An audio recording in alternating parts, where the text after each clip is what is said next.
There are marriages people admire, and then there are marriages people secretly wish they had. In Lagos, David and Amara Cole were that couple. For 5 years, their marriage had survived busy careers, public attention, family expectations, and the pressure that came with being constantly watched. And somehow, they still looked happy. Not the kind of happiness people manufactured for cameras. At least, that was what everyone believed.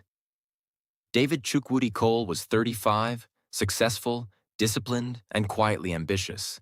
His business empire had grown rapidly over the years, making him one of the most respected young entrepreneurs in his circle. Amara was 31. A successful entrepreneur, social media influencer, and the woman behind a growing beauty and lifestyle brand.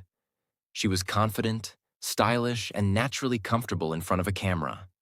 Together, they had become a brand of their own. Their followers loved them.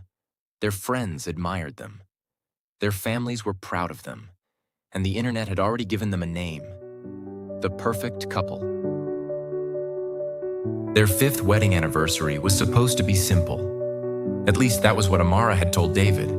But Amara had a difficult relationship with the word simple. By evening, their Lagos home had been transformed into an elegant private celebration. Close friends and family moved around the beautifully decorated compound while soft music played in the background. But Amara's phone was almost always in her hand. Not because she was distracted. It was her work. She was a content creator, and moments like this were part of her world. She recorded short clips of the decorations. She filmed herself getting ready. She captured little moments with guests. She turned the camera toward David several times, teasing him playfully while he tried to avoid being filmed. And eventually, she stood beside him in front of the anniversary decorations, smiling into the camera. 5 years. She told her followers how quickly the years had passed. She talked about friendship, patience, marriage, and growing together. David stood beside her, listening with the familiar amusement of a husband who had heard his wife's speeches many times before. When she finished recording, she leaned toward him. For a moment, there was no camera, no followers, no audience, just them. And the smile David gave her was genuine. They were different in many ways. Amara was expressive. David was more reserved. She could talk for hours. He could communicate an entire thought with a look. She loved attention. He preferred privacy. Yet their differences seemed to make the marriage work. David was usually the calm one whenever Amara became overwhelmed. Amara was usually the one who reminded David that life wasn't supposed to be nothing but work. They had no children. It was a decision they had made together. They wanted time to build their careers, travel, and enjoy their marriage before starting a family. People sometimes asked questions. Amara always smiled through them. David rarely answered. It was their private decision.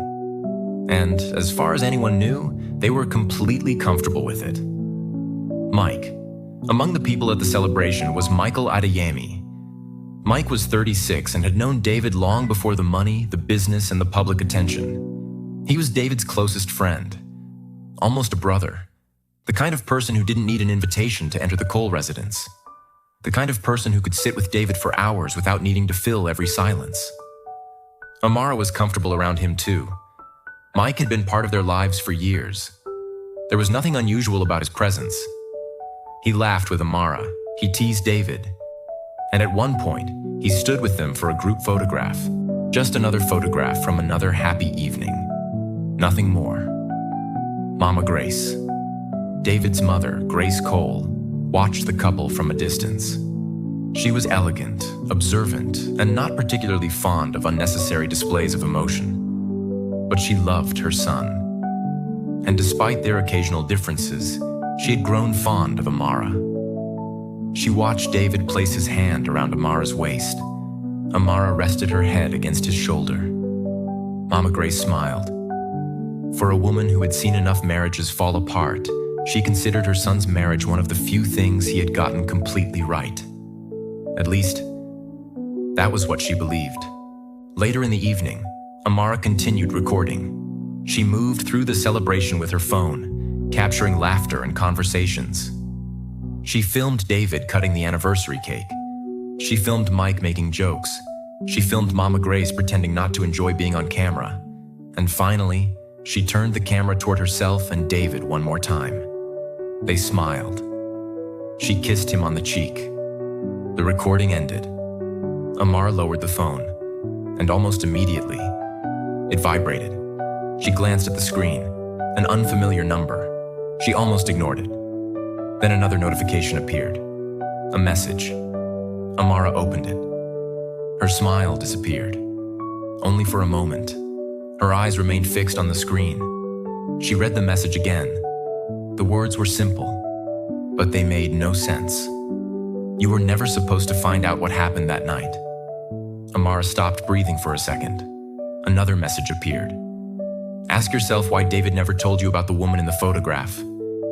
Then an image arrived. An old photograph. Amara opened it. Something has changed. Confusion, recognition, and something much closer to fear. She looks across the room. David is laughing with Mike, completely unaware. Amara quickly locks her phone. She takes a slow breath. Then, almost instinctively, she smiles again. She raises the camera. She continues recording. To anyone watching, nothing has happened. Later that night, the guests eventually leave. The music fades. The house becomes quiet. David and Amara retreat upstairs. Their anniversary ends the way it began. Together. Laughing. Talking. Comfortable. David doesn't ask about the message. He doesn't know there was one. Amara doesn't tell him. Instead, she places her phone beside her on the bedside table. She looks at David, then at the phone. For the first time that night, the smile disappears. She reaches for the device, opens the message again, and stares at the photograph. Then she turns the phone face down. She switches off the light and lies beside her husband. Neither of them speaks. Outside, Lagos continues moving. Cars pass. Lights flicker across distant buildings. The city knows nothing. The internet still sees only one thing, but somewhere inside Amara's phone, there is a photograph that shouldn't exist, and a stranger who knows something about her husband, something she was never supposed to find out.